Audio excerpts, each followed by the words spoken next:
Imagine a world where luxury and splendor were taken to such heights that they defied imagination. Welcome to the world of Roman royalty, a universe full of excess and spectacular celebrations. In this video, we will dive into the most legendary and extravagant feasts of ancient Rome, exploring their delights, excesses, and how these events reflected the power and wealth of Roman emperors and aristocracy. Get ready for a journey through the most lavish banquets, the most illustrious guests, the most unusual entertainments, and nights where Rome itself seemed to be set ablaze with pure hedonism. The Banquets of Nero, the empire in the form of a feast. Our first story is dedicated to one of the best-known emperors in Roman history, Nero. Famous for his eccentric lifestyle and his obsession with music and theater, Nero was also known for his excessive feasts. One of the most impressive celebrations organized by Nero was the Golden Banquet, held in the gardens of his spectacular residence, the Domus Aurea. Imagine courtyards filled with exotic trees, wine flowing from marble fountains, and the aroma of spices brought in from all corners of the empire. Nero spared no expense when it came to impressing his guests. The dishes were served on golden and silver platters, each more elaborate than the last, offering delicacies such as flamingos, peacocks, and an endless variety of seafood sourced from different parts of the Roman world. Guests were served by slaves dressed in luxurious fabrics, and the entertainment included musicians, dancers, and gladiators performing in the garden. Nero's feasts were a combination of spectacle and excess, always aiming to reaffirm his power and his capacity to amaze. The Wedding of Caligula, Opulence and Madness. We cannot talk about spectacular parties without mentioning another eccentric emperor, Caligula. Known for his erratic behavior and authoritarian attitudes, Caligula also organized events that shocked the nobility and the people of Rome. One memorable example is his own wedding. It was not just a wedding, it was an event created to flaunt the power and wealth of the empire, taking place over several stages spanning multiple days. Caligula brought performers from across the Roman Empire to entertain during his celebration, which included open-air spectacles, distributions of wealth to the commoners, and even chariot races to amuse the guests. Each meal was an explosion of opulence.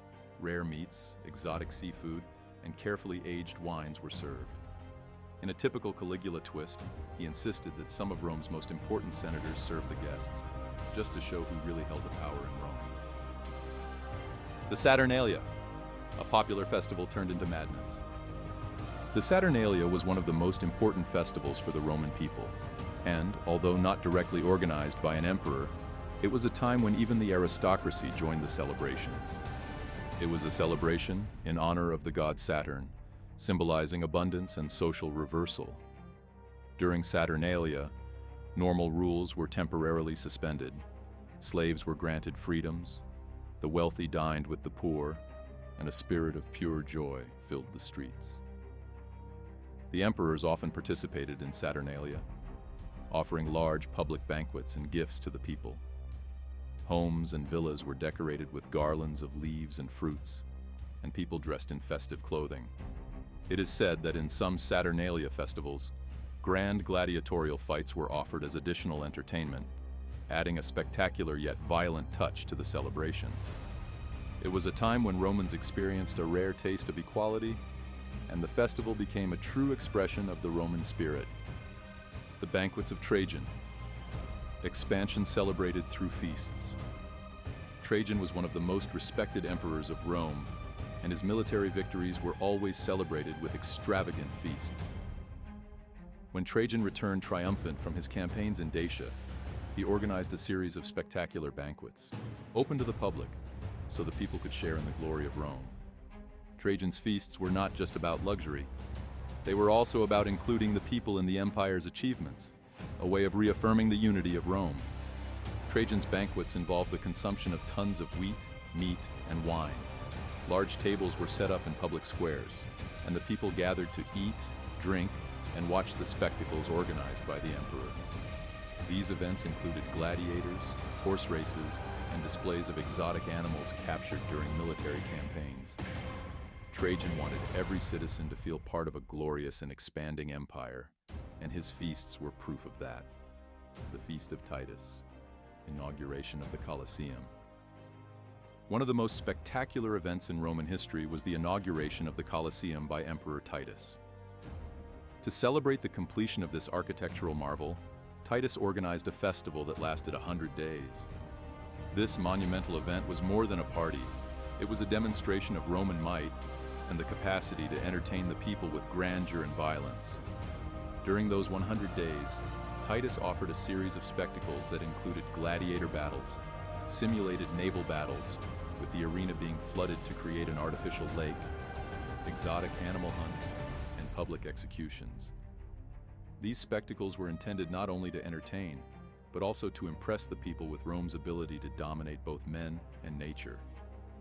Titus's feasts became legendary and marked the history of the Colosseum as one of the most iconic and bloody centers of entertainment in all of Rome. Imperial Rome was the stage for some of the most spectacular and extravagant feasts the world has ever seen. From Nero to Commodus, these events were used both to celebrate victories and to reinforce the power of the emperors. In a world where luxury and power walked hand in hand, the feasts of Roman royalty became legendary not only for their splendor, but also for the messages they conveyed.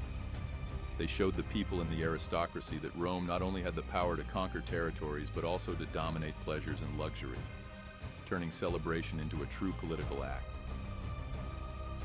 I hope you enjoyed this journey through the most festive and extravagant side of the Roman Empire.